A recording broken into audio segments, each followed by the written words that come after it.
yung mga anak mo. Halika na! Halika na! Basta tayo. Katapos yung pakinabangan. Ganyan-ganyan na lang. Ano, hindi ka na matayo.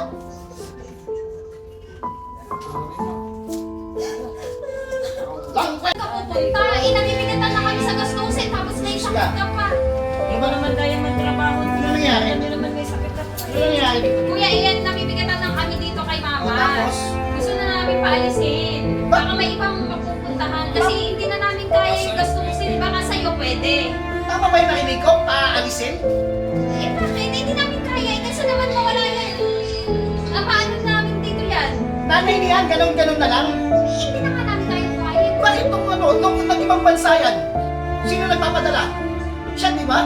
Noon pa yun, kuya. Doon! Samantala dapat kailangan tayo. Pero hindi kailangan kayo sa buhay yan. Wala na, ubos na yung ipon niya. Di ba si... Dapat kayo naman ang tumulong dahil nanay niyo yan. Bakit ganun?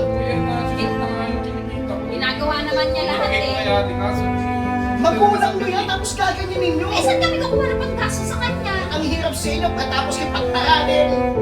Kasi na lang naman yung pagkain. O pa naman kayo pag-aralin tapos... Ayun eh, gamot po. Nagpakain kayo. Gamutan niya, laki ng gamutan niya, tingkuhan oh. Saan namin kukunin yun? Eh, dami lagi na ang kapatid niyo eh. Yan ang hirap kasi sa'yo na ang aga mo mag-asawa. Tapos ngayon isisisi mo. Tapos yung nanay mo hindi mo kaya suportahan. Bakit naman napunta sa pag-aasawa Okay, mo? eh paano kasi?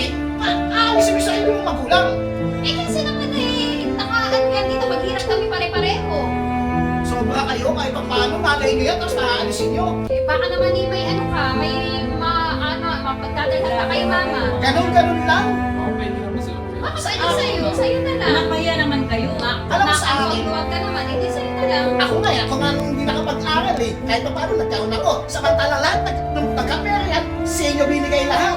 O, tamang-tala ako, hindi naman ako nangihingi. Pagka medyo maganda na yung trabaho namin, pauwi na namin. Ganun-ganun na lang. Para sinanlangin lang. Kasi kaya ko. Oo, tsaka yung ipon niya galing abroad, yung pinagtrabuhan niya sa abroad, eh wala na, naubos na.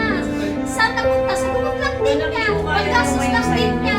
Ang hirap sa inyo eh. Kayo na lang pamilya ko eh. Huwag niyo naman ako Ngayon, hindi paalisin naman dito. namin kasi pare-parehas tayo magugutom dito. Pare-pareho tayo magsasama dito. Pare-pareho tayo magugutom talaga dito. Hindi.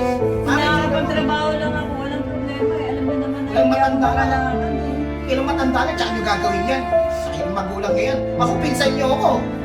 Hindi ko ginagaya yung magulang ko. Si Tita ginagaya nyo. Samantala ako, kung sila napupuyat. Tapos di natutulog, tapos kanya lang gagawin nyo. Mahiya naman kayo sa magulang nyo.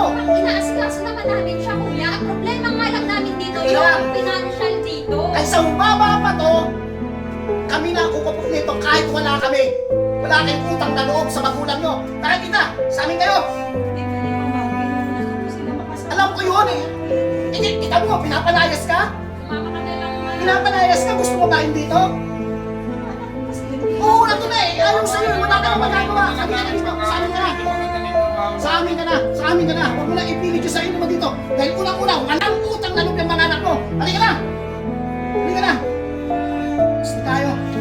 Katapos yung pakinabangan. Ganyan-ganyan na lang. Ano, hindi ka na matayo.